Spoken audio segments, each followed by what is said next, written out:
शिरोळ तालुक्यातील 7 बंधारे आणि 4 प्रमुख मार्गांवरील वाहतूक पूर्णतः बंद. कृष्णा, पंचगंगा आणि दूधगंगा नदीच्या पाणी पातळीत झपाट्याने वाढ.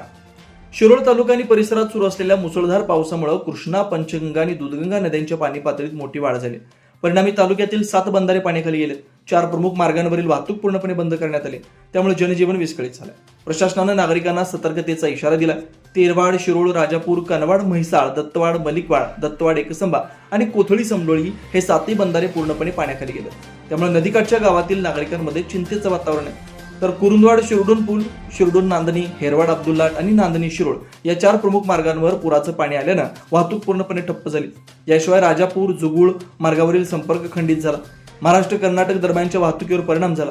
दरम्यान श्री क्षेत्र नृसिंहवाडी येथील श्री दत्त मंदिरात पुराचं पाणी शिरलं असून पाण्याची पातळी सातत्यानं वाढतीये.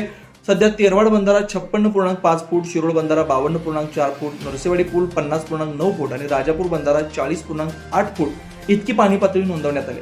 राजापूर बंधाऱ्यातून 1,18,000 क्युसेक पाण्याचा विसर्ग सुरू आहे. आपत्ती व्यवस्थापन विभागानं नदीकाठच्या गावातील नागरिकांना सतर्क राहण्याचं आवाहन केलं. विनाकारण पाण्यात उतरू नये आणि प्रशासनाच्या सूचनांचं पालन करावं असं आवाहन करण्यात आलं.